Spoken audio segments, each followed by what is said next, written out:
प्रशांत कुमार जी, गाजियाबाद से। राधे राधे महाराज जी। महाराज जी, एक एकांतिक वार्तालाप में आपने कहा था कि स्वाति की बूंद केले पर गिरे तो कपूर बन जाती है, सांप के मुंह में जहर, सीपी में मोती और चातक के मुंह में गिरे तो जीवन बन जाती है। महाराज जी, चातक जैसी अनन्यता भजन में कैसे लाएं? गुरु कृपा से। इसमें अपना प्रयास तो है ही, लेकिन प्रधानता गुरु कृपा से है। जब गुरु प्रसन्न तो साहवन कुला, मिटी सकल कल्पित भय शुला। जे गुरु चरण रेन अनुरागी, ते लोकों बेदौ मणभागी। जे गुरु चरण रेन सिर धरहि, ते जन सकल विभव वश करहि। तो हमारी बात हृदय से अगर आप समझ पाओ, जो अपने गुरुदेव की चरणों की उपासना में तन्मय हो गया, वो इष्ट के प्रति चातक भाव रख सकता है, अन्यथा नहीं। जो गुरुदेव का अनन्य उपासक नहीं, वो इष्ट का कभी अनन्य हो ही नहीं सकता है। गुरुदेव की कृपा से ही इष्ट में चातक भाव होता है। इष्ट के नाम, इष्ट के रूप, इष्ट की लीला, इष्ट की एक एक गुणमयी वृत्ति का उपान करता है उपासक। कौन? जो गुरु कृपा पात्र होता है। गुरु कृपा अत्यंत अनिवार्य है। गुरु कृपा ही केवलम। गुरु कृपा मोक्ष का भी स्वरूप, गुरु कृपा ही मोक्ष मूलम गुरु कृपा। इसलिए वो बड़े सौभाग्यशाली हैं जो अपने गुरुदेव के चरणों का आश्रय लेकर उनके द्वारा बताई हुई उपासना पद्धति से अपने इष्ट को रिझाते हैं। धीरे धीरे उनमें इष्ट के प्रति ऐसी अनन्यता आ जाती है, जैसे हरिवंश महाप्रभु अपने एक दोहे में कहते हैं, रसना कटो जो अन रटो, निरख अन फुटो नैन, श्रवण फुटो जो अन सुनो, श्री राधा जसवैन। किशोरी जू के प्रति, लाल जू के प्रति जो अनन्यता जागृत होती है, उस अनन्यता में वो चातक भाव होता है। राहो को काहू मन ही दिए, मेरे प्राणनाथ श्री श्यामा, शपथ करो तृण छिए, राहो को काहू मन ही दिए। अनन्यता, प्रेम में अनन्यता ही चातक स्वरूप है।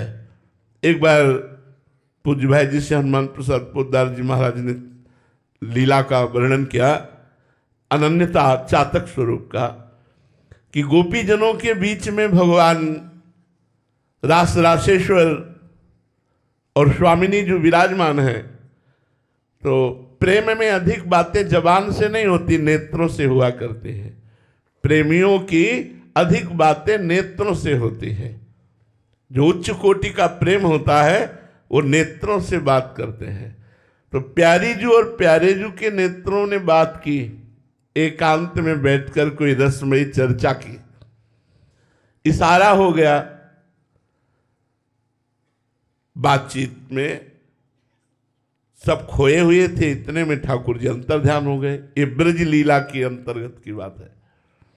निकुंज में तो ऐसी सामर्थ्य नहीं है कि अंतर्ध्यान हो, ये निकुंज में नहीं है।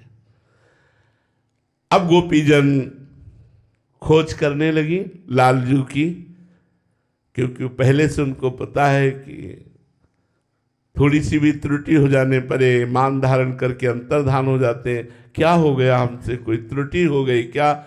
हा कृष्ण खोज रहे। तो जिस निकुंज में प्रियालाल ने परस्पर इशारा किया था, वहां बैठकर रसमयी वार्ता करने का, खोजती उसी कुंज में पहुंच गई। लालजू ने देखा कि सब गोपी जन आ गए, अभी प्रियाजू तो आए नहीं, तो उन्होंने दो भुजाएं और बढ़ा ली। आपको चातक की बात कहते हैं, दो भुजाएं बढ़ा ली। वृंदावन के बाद मथुरा में चार भुजाधारी ही रहे, मथुरा द्वारिका चार भुजाधारी ही रहे। गोपीजन नजदीक गए, बिल्कुल भाव नहीं बना। प्रणाम किया और कहा, हे चतुर्भुज नारायण, आप हम पर ऐसी कृपा करें, मेरे लाडले श्याम सुंदर शीघ्र ही मेरे नेत्र गोचर हो।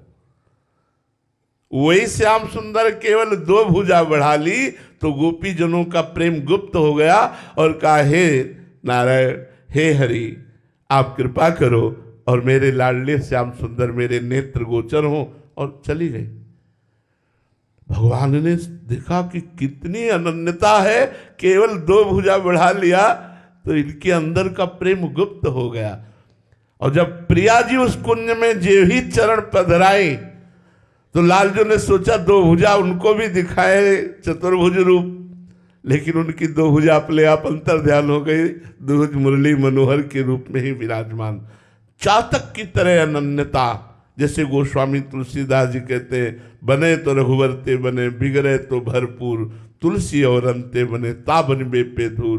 प्रेम, प्रेम ये गुरु कृपा से प्राप्त होता है। इष्ट प्रेम ये गुरु कृपा से प्राप्त होता है। इष्ट अनन्यता ये गुरु कृपा से प्राप्त होती। जब तक गुरु कृपा नहीं, तो आज इसकी बड़ी हानि हो रही है। लाखों लोग गुरु बना रहे हैं लेकिन गुरु की मानते नहीं है, मनमानी आचरण करते हैं, गुरु के प्रति समर्पण नहीं, गुरु के प्रति भाव नहीं, गुरु को एक मनुष्य मानते, बहुत साधक मानते, लेकिन गुरु साक्षात परब्रह्म तस्मै श्री गुरुवे नमः, ऐसा भाव नहीं। अगर ऐसा भाव हो तो मोक्ष या प्रेम दुर्लभ नहीं। प्रेम ही चातक का प्रेम है। प्रेम जब आएगा तो चातक की तरह होता है, जैसे मीरा जी के हृदय में गिरधर का प्रेम, जाके सिर मोर मुकुट मेरो पति सोई, मेरे तो गिरधर गोपाल दूसरो न कोई। जो अपने इष्ट के प्रति अनन्यता आ जाए तभी बात बनती है। ये गुरु कृपा से होगी। इसमें साधन बल काम नहीं करता। या गुण साधन ते नहीं होई, तुम्हारी कृपा पाओ कोई कोई में वही गुरु कृपा पात्र जो गुरु चरण आश्रित है।